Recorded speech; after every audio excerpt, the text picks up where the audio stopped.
चामटोली ग्रामपंचायतच्या माजी सरपंचाच्या भावाने जातीवाचक शिवीगाळ केल्याचा पोलीस पाटील मदन गायकवाड यांचा आरोप. ॲट्रॉसिटी अंतर्गत गुन्हा दाखल. बदलापूर ग्रामीणमधील चामटोली ग्रामपंचायतचे माजी सरपंच यांच्या भावाने बौद्ध समाजाचे पोलीस पाटील मदन गायकवाड यांना बौद्ध वस्तीमध्ये येऊन जातीवाचक शिवीगाळ केल्याचा गंभीर प्रकार चामटोलीमध्ये घडला आहे. पपेश इरमाली हा ग्रामपंचायतमध्ये पाणी सोडण्याचे काम करत आहे. पोलीस पाटील मदन गायकवाड यांच्या म्हणण्यानुसार पपेश इरमाली हा जाणून-बुजून आमच्या बौद्ध वस्तीमध्ये पाणी सोडत नाही याचा जाब विचारला असता पपेश याने त्यांचा भाऊ, आई-वडील यांना बौद्ध वस्तीमध्ये घेऊन आला व पोलीस पाटील मदन गायकवाड व त्यांच्या कुटुंबियांना जातीवाचक शिवीगाळ केल्याचे पोलीस पाटील मदन गायकवाड यांचे म्हणणे आहे. या प्रकरणाची गंभीर दखल घेत कुळगाव ग्रामीण पोलीस स्टेशनमध्ये 2 जणांवर ॲट्रॉसिटी अंतर्गत गुन्हा दाखल केला आहे. सर, आज मारहाण झाली आपल्यासोबत, शिवीगाळ करण्यात आली, काय नेमकं प्रकार? साहेब, विषय असा आहे का मी चामटोली गावचा पोलीस पाटील जवळजवळ 25 वर्षापासून मी कार्यरत आहे आणि मी कधीच माझ्या गावाची कधी माझं प्रामाणिकपणे आतापर्यंत मी काम करत आलो का गावाचा शांततेमध्ये राहावं म्हणून.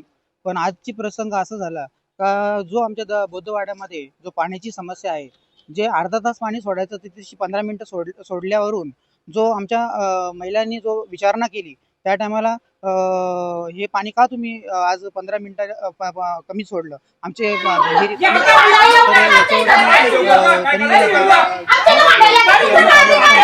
मी गेलो तर मी काय तुम्ही अर्धा तास पाणी सोडताय, मग तुम्ही आज 15 मिनिटच का सोडली?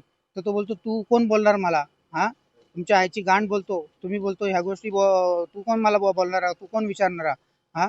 मी बोललो, आम्ही महिन्याचं मानधन आपलं जो मासिक बिल आहे तो आम्ही भरतोय, मग आम्ही त्या अर्धा तासामध्ये किती पाणी वापरायचं, काय वापरायचं, तो आमचा प्रश्न आला. तुम्ही आम्हाला सांगताय का पाणी तुम्ही गैरवापर करताय? आम्ही काय गैरवापर करतोय साहेब? अशा प्रकारे त्यांनी मला आडवाच्या शब्दांनी मला जातीवरून शिवीगाळ वगैरे केली, आईची गांड वगैरे बोलला, तू काय माझी झेटा उपडणार आहे वगैरे हा शब्द तो पपेश जेवण निर्माळी यांनी शब्द वापरले.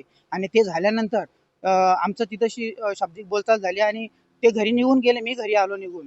त्याच्यानंतर परत मी माझ्या दरवाजामध्ये बसला असताना त्याचे आई वडील आणि परत त्यांचा बारका भाऊ, त्या बारक्या भावाचं नाव काय रे बाबा,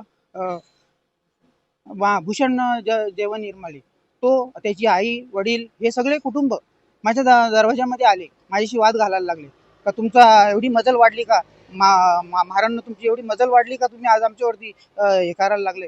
जा, तुला काय करायचं ते करा, व तुम्हाला काय उपटायची ती उपटा, तुमच्या आईची घाण, हे असे शब्द वापरले. साहेब, आज 25 वर्षानंतर मला हा पाऊल उचलण्याची वेळ आली, पण याच्या अगोदर पण असे बरेच प्रसंग झाले, पण मी कधी कायदा सुव्यवस्था राखून मी माझं पदभार सांभाळलं. कारण माझी 4च घरं आहेत बौद्ध वस्तीमध्ये आणि मी पोलीस पाटील कार्यरत आहे. मला ह्या माणसांच्या खरोखर यांच्यापासून मला खूप मोठा धोका आहे.